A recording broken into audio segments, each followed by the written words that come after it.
지금 있는 일에 대하여 우리가 살펴보고자 하는 것입니다.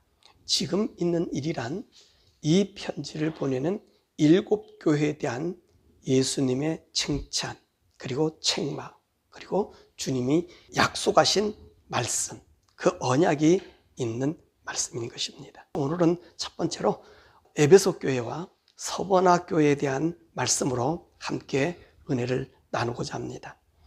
오늘 이 7교회가 어디에 위치하고 있었을까요? 7교회가 위치한 것은 소아시아라고 명명한 지금의 터키 지방을 말씀하고 있습니다. 이 7교회는 에베소 교회를 제외하고서는 다른 6개의 교회는 우리 성경에서 보여지지 않아요. 사도행전에서도 나타나지 않습니다. 그런데 오늘 이 요한계시록에서 오늘 이 7교회의 존재가 나타나게 되어 있는 것입니다. 그러면 오늘 이 에베소를 지한 이 6개의 교회, 이 7개 교회는 어떻게 생겨졌을까? 우리는 성경에서 그 일들을 추정해 볼 수 있는 것입니다. 사도행전 18장 18절에서부터 어떻게 에베소 교회가 세워졌는가에 대한 이야기를 하고 있습니다. 그리고 이 에베소 교회가 생겨지고 바울이 사도행전 19장 8절과 9절의 말씀 보니까 회당에서 복음을 전했는데 이제 전하지 못하게 쫓아내니까 이 바울이 두란노 소원이라고 하는 철학을 가리키고 수학을 가리키는 그 이방인이 만들어 놓은 학당이 있습니다.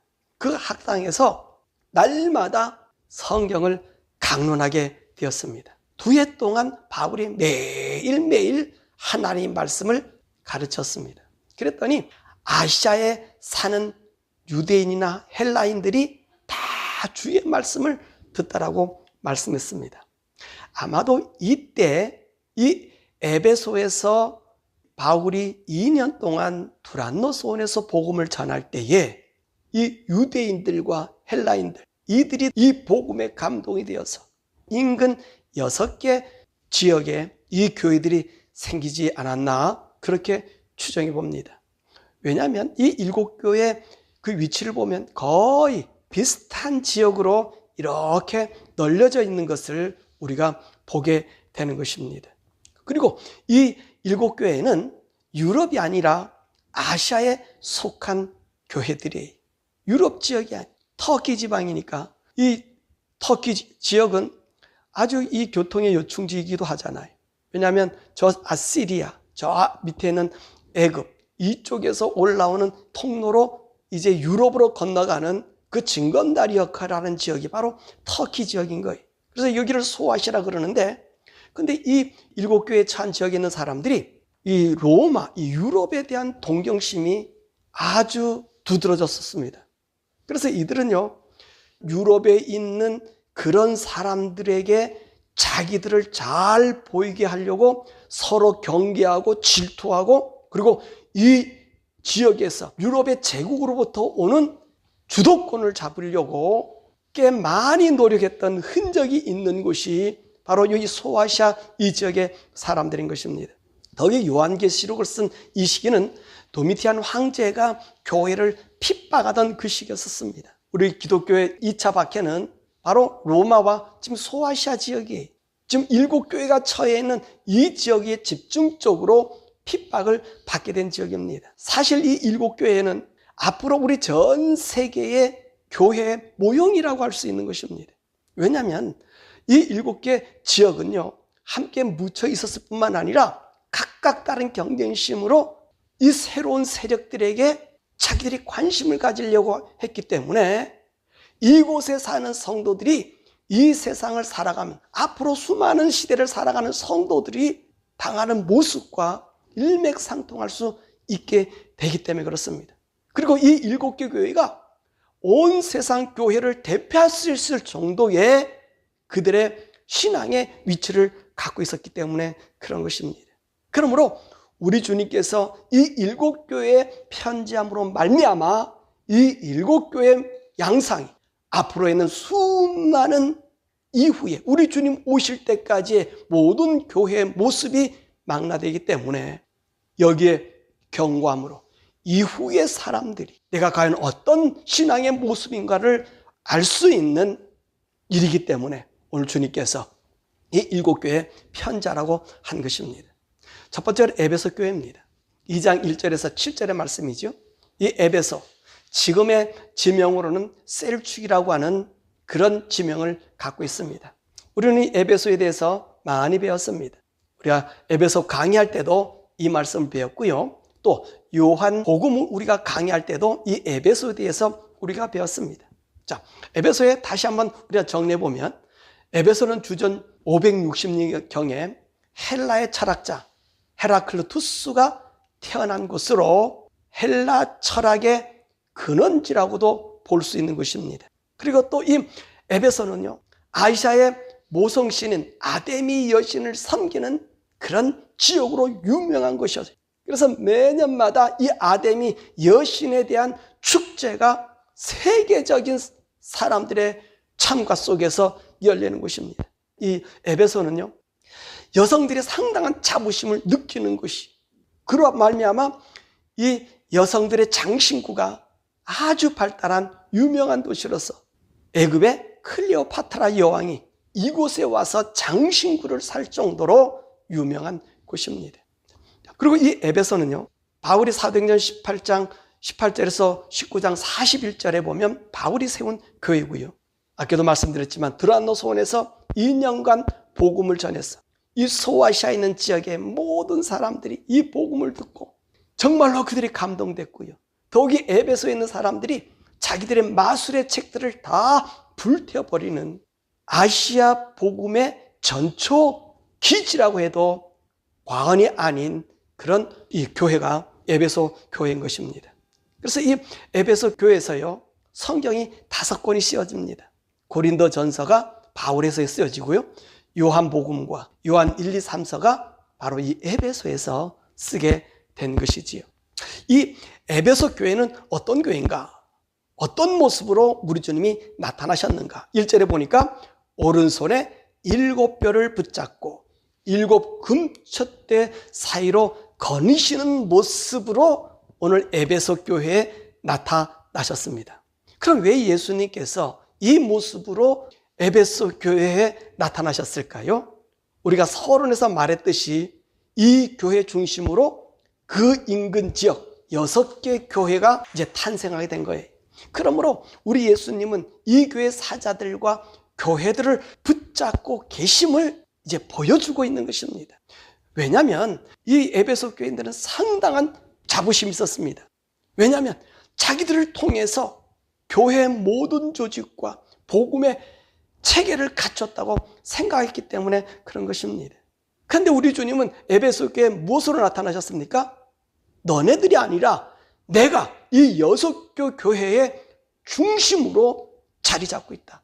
너희들이 6개 교회의 중심이 아니라 바로 나다 라고 주님이 말씀해주고 계시는 것입니다. 그러면 이 에베소 교회에서 잘한 일이 무엇일까요? 2절과 3절의 말씀입니다. 내 행위와 수고와 인내를 안다고 했었습니다. 또 이들은요, 악한 자들을 용납하지 않고요, 자칭 사도라고 하되 아닌 자들을 시험하여 그 거짓된 것을 드러내서 알게 하고요, 이들이 하나님 말씀을 참고 예수님의 이름을 견디고 게으르지 않게 계속해서 주의 복음의 역사를 이룬 거예요. 그리고 이들은 니골라당의 행위를 미워한다 라고 말씀했습니다. 그러니까 이 에베소 교인들을 한마디로 얘기한다면 복음의 기초가 아주 잘 다져지고 정리되고 이 복음적으로 실천한다고 볼 수 있는 것입니다. 왜 그러냐면 거기 있는 말씀 보면 이들은요, 자칭 사도라고 하는 자들을 사도인지 아닌지를 잘 구별해서 거짓된 것을 드러낸다는 거예요. 여러분, 우리가 잘 아는 사건 있잖아요. 여러분들 잘 아는 사건, 이 아볼로 사건 우리가 알 수 있잖아요. 에베소의 기둥 같은 브루스길라 아굴라가 알렉산드리아에서 올라온 아볼로가 이 에베소 지역에서 복음을 증거하고 있었어요. 예수에 대한 말씀하고 있었어요. 그러니까 브루스길라가 아굴라가 이렇게 들어보니까 아굴라가 전하는 말씀이 예수 그리스도의 복음이 아닌 거예요. 무슨 복음이었어요? 세례 요한의 복음이었단 말이에요. 이가 전한 세례 요한을 전하면서 우리 예수를 기다리다니까 브리스길라와 아굴라가 그를 불러다가 예수 그리스도에 대한 복음을 자세히 알려줬더니 그 성령을 받았어요. 그 다음에 새로운 하나님의 종으로 바뀌어진 사건이 있습니다. 그만큼 오늘 이 에베소 교회는요, 이런 복음의 확실한 기초가 다져진 거예요. 그래서 이 복음의 확실한 이론을 가지고 있었던 것이지. 독이 에베소를 중심해서 이 바울이요, 복음과 율법에 대해서 아주 자세하게 가르쳐 줬어요. 그래서 이들은 하나님의 말씀의 분별력으로 복음의 교리가 다른 것을 금방 알아차릴 수 있었던 것입니다. 그래서 당시 기독교의 폐단으로 나타난 니골라당을 미워한다. 그리고 이들을 경계하는 일에 앞장서서 오늘 이 교회의 진리를 사수한 것입니다. 그런데 이런 사람들에게 우리 주님께서 책망하십니다. 그들의 현 상태, 6절에 뭐라 말씀하셔요? 너희가 처음 사랑을 버렸다. 무슨 말씀인가요? 이들이요, 주님의 복음으로 무장했고 교리로 완성됐는데 이들로 하여금 하나님이 뭐라 말씀하냐? 너희들의 부족한 것이 있는 것이 바로 처음 사랑을 버렸다는 거예요. 그렇습니다. 이들이 무장한 교리, 모든 것을 구별하기 위해서 교리로 따지고 말씀한 것이지. 다시 말씀을 든다면 이들이 교리를 따지고 살았다는 것은 법이 그들을 주장하고 있다는 말씀인 것입니다. 그래서 분별력이 좋으면 나도 모르게 판단하는 심판자가 될 수 있다는 것이지. 자, 이렇게 되면 어떤 폐단이 있을까요? 왜 우리 주님께서 우리를 율법의 저주에서 해방시켜 주었을까요? 왜 그랬습니까? 율법의 법으로는 살 사람이 아무도 없기 때문에 그렇습니다. 그래서 우리가 율법의 저주에서 해방된 우리가 이 에베소 교인들처럼 다시 복음의 율법에 매여 또 다른 형태의 율법주의자가 되게 한 것입니다. 이것이 바로 정죄하는 자들, 복음의 심판자가 된다는 말입니다. 이러다 보니 이 사람들에게 하나님에 대한 사랑보다는 하나님의 법으로서 해결하려는 경향이 두드러지게 나타나게 된 것입니다. 여러분, 법이 나쁜 것이 아닙니다. 우리가 하나님의 법, 하나님의 말씀대로 살아야 합니다. 그런데 이 법을 이용한 정죄자가 되지 말라고 말씀하는 것입니다. 왜 하나님께서 우리에게 법을 주셨습니까? 법을 지키라는 것은 분명합니다. 그러나 하나님이 우리에게 복음의 법을 주신 것은 하나님의 법을 모르는 사람들을 사랑으로 하나님의 안으로 들어오게 하라고 우리를 부르신 것입니다. 그래서 우리는 그 하나님의 사랑 안에서 하나님의 법을 성취하는 것입니다. 법을 지킴으로 하나님의 복음을 이루는 것이 아니라 그 법의 사랑을 해감으로 복음을 이루는 것입니다. 이런 위험성이 있기 때문에 에베소에서 이 사도 요한은 요한 1, 2, 3서를 써서 그들에게 가르쳐 주시고 강조한 것이 너희들이 교리적으로 사랑을 판단하는 것이 아니라 이 사랑의 법으로 하나님의 사랑을 이루어 교리가 아닌 하나님의 은혜 안으로 들어오게 만들라는 것입니다. 그래서 우리 하나님께서 이들에게 권고하고 처방을 내립니다. 5절의 말씀입니다. 뭐라 말씀하시죠? 어디서 떨어졌는지 생각하고 회개하여 처음 행위를 가지라. 여러분, 이 처음 행위를 가지라고 말합니다. 이 처음 행위가 무엇입니까? 구원의 주님과 만남을 말씀하고 있는 것입니다. 그 근거가 무엇입니까? 5절의 말씀에 그렇게 말씀하잖아요. 만일 그러하지 아니하고 회개하지 아니하면 내게 가서 내 촛대를 그 자리에서 옮기리라. 이 촛대가 뭐라고 말씀하셨죠? 주님이 1장 20절에 이 촛대를 해석해 주었어요. 이 촛대가 뭐라고 말씀하셨습니까? 교회라고 하지 않았습니까? 이 교회, 물론 유형적인 교회도 있겠습니다만은 더 근본적인 교회, 우리 각 사람에게 심겨진 교회, 바로 예수님을 모시고 사는 우리 마음속에 있는 교회입니다. 이 교회를 옮긴다는 것은 무슨 말씀이십니까? 이 교회의 주인이 누굽니까? 예수님이 떠나가시겠다는 말씀인 거예요. 왜 예수님이 떠나가시죠? 그 심령에 더 이상 예수님이 필요 없고 오직 교리만 남았기 때문에 우리 예수님의 구원의 은혜를 버리고 법으로서 하나님의 의를 대신함으로 하나님의 사랑이 그 속에 더 이상 필요하지 않기 때문입니다.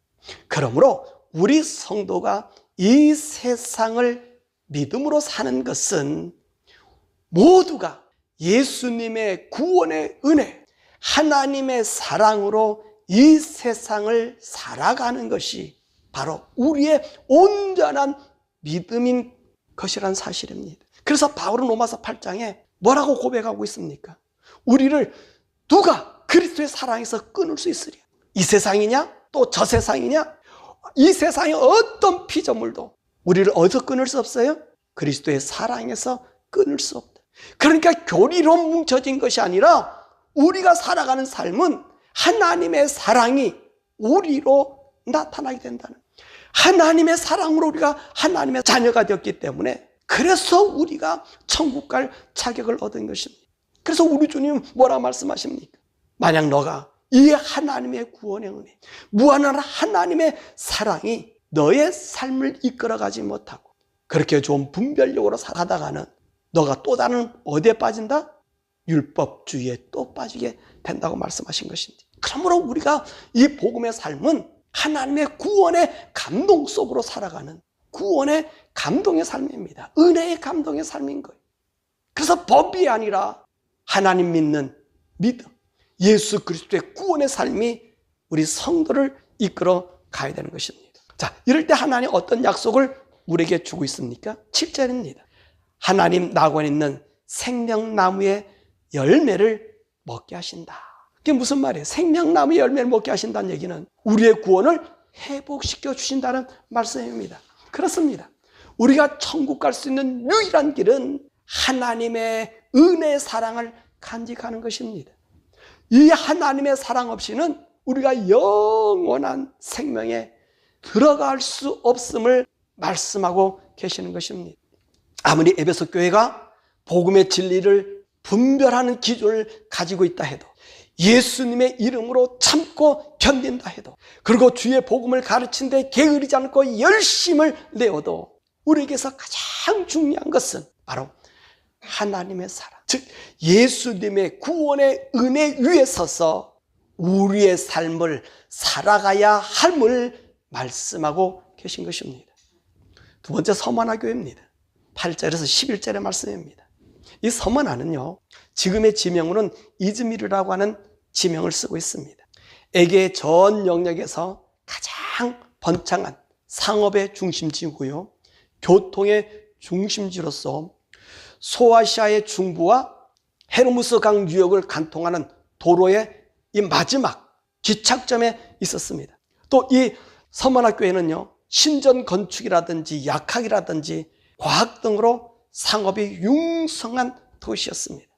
이 서머나는요, BC 23년에는 황제 디비로를 위한 신전을 건축 허가를 얻게 되는데 다른 11개 도시와 경쟁해서 신전 건축권을 얻게 돼요. 왜 그러냐 했더니만 이 로마 원료원들이, 이 지역 사람들이 로마에 대한 충성심이 아주 강해요. 그래서 이 사람들은요, 로마시를 위해서 제사 드리는 신전도 만들고요, 충성하는 사람들이 그것을 이 사람들이 봐서, 야, 이 사람들을 시키면 디베리오 황제의 전들을 잘 지킬 수 있겠다. 그래가지고 황제 신전 건축을 이 사람들이 다른 지역 11개 지역의 경쟁을 따돌리고 얻은 이 사람들입니다. 아주 로마에 대하여 충성스러운 사람들이 로마시를 위해서도 제사하고요, 또 제국을 위해서 그 섬기는 사람들, 제사를 드려. 쉽게 말하면 매일매일 우리가 그 도시를 위해서 그들이 기도하고 있다는 거예요. 그러니까 이 충성된 이 서머나 지역의 사람들을 위해서요, 로마는 너희들이 자체 화폐를 만들어 쓰라고 할 정도로 인정한, 로마에서 그 식민지에서 인정할 수밖에 없는 그런 도시가 이 서머나입니다. 자, 그런데 이 서머나의 지역에 나타난 우리 예수님의 모습은 어떤 모습으로 나타났죠? 보니까 처음이요 마지막이요 죽었다가 살아나신 주님의 모습으로 나타났다는 것입니다. 그럼 왜 주님이 이런 모습으로 나타났을까요? 이 도시는 원래 에올리아 헬라인이 식민지로서 건설되었지만 이후에 이오니아 헬라인에게 점령되어서 이오니아와 동맹에 참가했다가 6세기 초 이 루디아의 왕 알리아테스에 의해서 멸망당해. 그래서 이 지역은 거의 없어져 버려요. 겨우 몇몇 촌락만 남겨지고요. 이 화려했던 이 서머나 도시가 싹 자취를 감춰져 버려요. 그러다가 BC 4세기 말과 3세기 초에 안티고누스와 루시마코스에 의해서 이 성읍이 건설이 돼요. 아주 성체를 구축하고 이 멸망당했던 도시가 다시 재건해서요. 얼마나 큰 도시로 부강됐냐면 에베소 지역을 제외하고는 최고로 에베소 도시와 맞먹을 정도로 크게 번창한 도시였어요. 그러니까 이 도시는 어떤 모습이냐면 죽었다가 다시 살아난 도시란 말씀입니다. 그래서 우리 주님께서 너희들이 죽어서 멸망당해서 없어진 도시처럼 나는 어떤 자냐? 죽음에서 다시 살아난 모습으로 그래서 나타난 모습입니다. 그럼 이 사람들의 현재 모습은 어떤 모습이었을까요? 9절의 말씀 보니까 환난과 궁핍한 상태였고요. 유대인의 비방 가운데 있었습니다. 더겨울 이들은요, 이 유대인들이 가장 많이 자리 잡고 있는 곳이 바로 이 서머나 지역이에요. 이 서머나 지역은요, 우리 여기 킹카우니와 같아. 에게의 항구 도시거든요. 그래서 이 유대인들은 예나 지금이나 마찬가지로 돈이 있는 곳에 모여 살고요. 돈을 만드는 재주가 뛰어난 사람들이. 그래서 이 사람들이 이 서머나를 알아보고 일찍이 모여들어서 그곳에 회당을 짓고 자리를 떡 잡고 있었던 것입니다. 이 유대인들이 이 서머나에서 하나님 믿는 이 성도들을 가만 놔두겠습니까? 자신의 돈과 권력으로 핍박하게 된 것입니다. 그래서 이 서머나 성도들은요, 이 유대인들에 의한 이 삶의 터전에서 아주 어려움을 겪고 있었고요. 또 이들이 우리 기독교들을 얼마나 핍박합니까? 그 탄압 속에 있었다는 것입니다. 그러니까 이들의 생각은 내가 헐벗고 굶주리고 우리는 가난하다 이렇게 생각했다는 거지. 근데 우리 주님은 9절에 뭐라고 말씀하고 계십니까? 너는 부요한 자들이다. 너희를 비방하는 유대인은 유대인이 아니라 그들의 회당은 무슨 회당이라고 말씀하십니까? 그 사단의 회당이다. 왜 하나님은, 우리 예수님은 이 서머나 성도들이 부유한 자라고 말씀하겠습니까? 여러분 이 말씀 아십니까? 우리가 예수님께서 산상수훈에서 마태복음 5장 10절과 12절의 말씀 보니까 의를 위하여 핍박을 받는 자는 복이 있나니 천국이 그들의 것입니다. 나로 말미암아 너희를 욕하고 박해하고 거짓으로 너희를 거스려 모든 악한 말을 할 때는 너희에게 복이 있나니 기뻐하고 즐거워하라. 하늘에서 너희 상이 큼이라. 너희 전에 있던 선지자들도 이같이 박해하였느니라.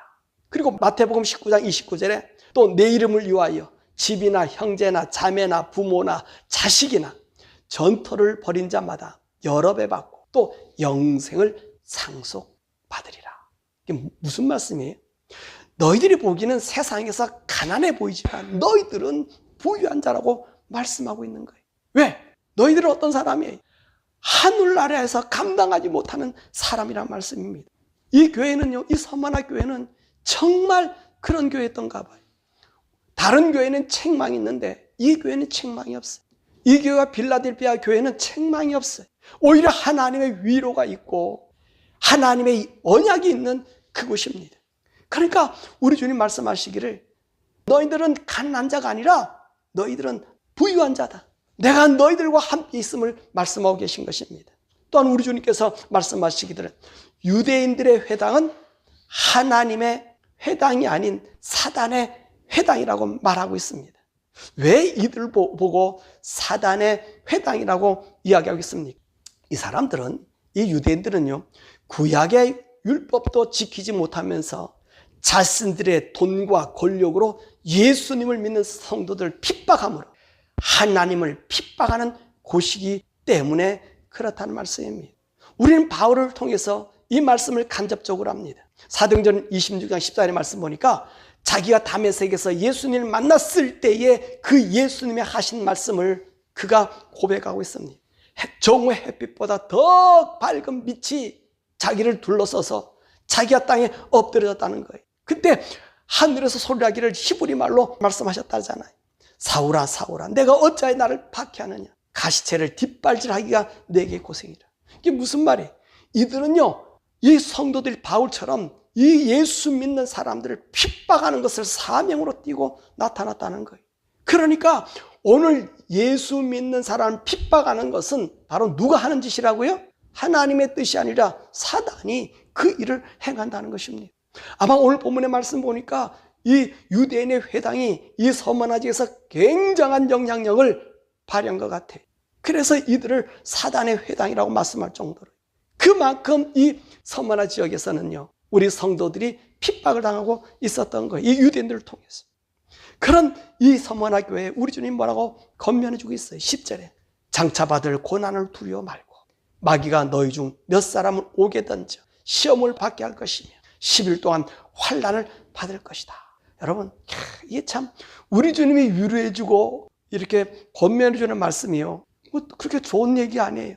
이렇게 마음에 들고 성도로서 잘 살면 그래 내가 너희들을 크게 아름답게 참 너희들을 알다 위대하게 만들어줄 거야, 그렇게 얘기하지 않냐고. 너가 앞으로 고난을 잊지만 두려워하지 말라. 사단이 너희 몇 사람 옥에 던져서 시험 받게 할 텐데 10일 동안 고난을 받게 될 것이다. 그렇게 주님이요 이들에게 말씀해 주시. 아마 이 말씀은요, 이 폴리갑의 순교를 두고 말씀한 것 같아요. 이 폴리갑은요, 이제 요한이 세상을 떠나고 나서 이 에베소 지역을 관리하는 목회자였습니다. 근데 이 폴리갑이요, 기독교 오차 박해까지 견디면서 그래서 순교하신 분입니다. 이 폴리갑이 오차 박해 중에 잡혀서 죽임을 당하게 됩니다. 그때 빌라델피에서 잡혀온 다른 11명의 성도들과 함께 화형대에 처하게 되지. 이때 서머나 총독이요, 이 폴리갑이 정말로 인격적으로 정말로 죽일 만한 흠이 없는 거예요. 그래서 이 폴리갑을 살리려고 무단히 애씁니다. 그러나 황제의 명령이 지엄하니까 이제 폴리갑을 불러온 거예요. 그러면서 뭐라 얘기하냐면 사람들 앞에서 이렇게만 얘기하라. 황제도 주님이다. 그렇게 고백하라. 그러면 내가 용서해 줄 거야. 그거 괜찮아. 그냥 말만 해. 네 마음이 아니고 네 말만 해. 라고 폴리갑에게 종용합니다. 폴리갑은요, 그 이야기를 듣고 이렇게 얘기합니다. 저는 이제 86세입니다. 나의 삶은 살 만큼 다 살았다는 거지. 사랑하는 주님은 내 일평생 동안 한 번도 나를 해롭게 한 일이 없습니다. 어찌 내가 내 구찬 생명을 구걸하고자 날 구원해 주신 왕 중의 왕께 불명예를 끼치겠습니까? 그리고 그는요, 화형에 처해졌습니다. 오늘 주님께서 이 선만학교회 교인들에게 앞으로 이런 일이 있을 거야. 정말 우리가 잘하면 더 잘해주는 게 우리 인간 상정인데 앞으로 이런 어려움이 있을 거야. 그러나 너희들은 두려워하지 마라. 주님이 어떻게 나타나셨어요? 난 죽었다가 살아났을 뿐만 아니라 나는 처음과 나중이라는 거예요. 무슨 말씀이냐? 내가 처음부터 끝까지 너희와 함께 하실 이 말씀을 그들에게 이야기해 주고 계신 것입니다. 너희를 죽이나 죽일 수 없고 다시 살려주시는 약속을 이들에게 해주시는 거예요. 그러므로 사랑하는 여러분, 때로는 우리가 고난에 계속 이 서머나 교회처럼 잔고하게 올 수 있습니다. 그러나 우리 주님은 이 세상에서 이 고난에서 위대하게 아니라 고난을 이길 수 있는 능력을 베풀어 주신다는 거예요. 그러면서 주님은 10절과 11절에 무슨 약속을 합니까? 죽도록 충성하라. 그리하면 생명의 면류관을 내게 주리라. 그리고 또 뭐라고 약속해요? 둘째 사망의 해를 받지 않게 해주실 것이다. 여러분, 생명의 면류관은 누가 받는 거지요? 구원받는 자들만이 쓸 수 있는 영광입니다. 이 구원받는 사람은 첫 번째 부활에 참여하는 자들로서 죽음이 더 이상 이들을 지배하지 못합니다. 그러나 첫째 부활에 참여하지 못한 자들은 둘째 사망, 영원한 지옥에 들어가게 되는 것입니다. 우리가 영생에 들어가려고 예수님을 믿고 이 세상에서 예수님으로 믿음으로 오는 이 고난을 두려워하지 않는 것이 바로 우리가 영원한 생명, 하나님의 나라에 들어가기 위함입니다. 그럴 때 우리 주님은 우리에게 무엇을 주신다고요? 생명의 면류관을 주신다고 말씀하고 계신 것이. 이 생명의 면류관은 바로 이 폴리갑 같은 사람, 예수의 믿음으로 끝까지 지키는 사람, 예수를 위해 죽음을 기뻐하는 사람이 받을 수 있는 영광인 거예요. 여러분, 우리가 이 세상에서 좀 누리지 못한다고 우리가 하나님 나라를 떠난 것이 아니에요. 우리 주님 뭐라 말씀하세요? 나는 처음과 나중이다. 나는 죽었다가 살아난 자다. 그러나 너희들이 나를 믿고 나간다면 이 영원한 생명의 면류관을 너에게 줄 것이라고 말씀하고 계신 것입니다. 말씀을 맺습니다. 우리는 지금 이 7교회에 대해서 배우고 있습니다. 이 7교회를 성경은 뭐라고 얘기했냐면 지금 있는 일이라고 말씀하고 있어요. 오늘 지금 있는 일은 7교회의 영적인 상태를 말하고 있습니다. 근데 바로 이 7개의 영적인 상태가 무리들의 모습이라는 사실입니다. 7교회가 지니는 고난을 예수님이 오실 때까지 우리에게 나타나는 사건들입니다. 이 사건들은 어떻게 나타났습니까? 그 지역에 특징이 있었던 것처럼 예수님이 오실 때까지 이 세상에 사는 이 삶의 구조가 이와 같은 삶의 구조 속에서 살아가게 된다는 것입니다. 그러므로 우리는 이 구조 속에서 하늘나라의 생명의 열매를 먹을 수 있도록 하나님의 은혜, 즉 하나님의 사랑을 늘 마음에 간직하여 예수님이 우리 심령 속에 살아 계시도록 해야 합니다. 이런 자들에게 둘째 사망의 해를 받지 않고 영원한 천국에서 생명의 면류관을 쓰고 살게 될 것입니다. 또한 또 가장 중요한 것은 오늘 본문의 말씀 보니까 마지막에 항상 이런 말씀을 하시잖아요. 귀 있는 자들은 성령이 교회들에게 하시는 말씀을 들으라. 우리는 성령의 음성을 듣고 살아야 함을 말씀하고 있는 것입니다. 성령님에 의해 살아갈 때 우리는 우리의 구원을 잃지 않게 되며 하나님의 무한한 사랑의 감동을 유지할 수 있으며 죄악이 나를 주장하지 못하게 하여 우리를 이끄시며 이 성령님으로 인하여 우리의 온 영과 혼과 몸이 예수님 재림하시는 날까지 거룩하게 합니다.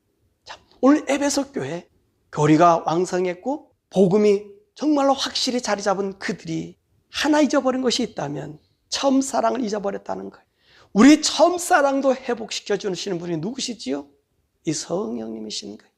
이 서머나 교회는 계속해서 고난 속에 있지만 그러나 죽은 자로부터 다시 살아나신 분, 처음이요 나중이신 분이 그들을 붙잡아 주는 것도 누구를 통해서 붙잡아 주시지요? 이 성령님을 통해서 붙잡아 주신다는 말씀. 그러므로 우리는요 이 영적인 싸움터에서 내가 하나님의 사랑을 품고 성령의 사람으로 이 세상을 살아가면서 죄와 사망의 권세에서 이기는 우리 주님의 구원의 은총이 날마다 감동으로 나타나는 그런 삶이 우리에게 있어야 될 줄 믿습니다. 그래서 우리 주님 뭐라 말씀하세요? 성령이 교회들에게 하는 소리를 귀 있는 자는 들으라. 여러분의 귀가 성령의 음성을 따라서 우리 주님 오신 날까지 정말로 성령의 인도함 받아 그리스도의 첫사랑이 회복되고 그리고 어떤 환난에서든지 주님을 배반하지 아니하는 그런 성도들이 되시기를 우리 주 예수 그리스도 이름으로 간절히 축원합니다.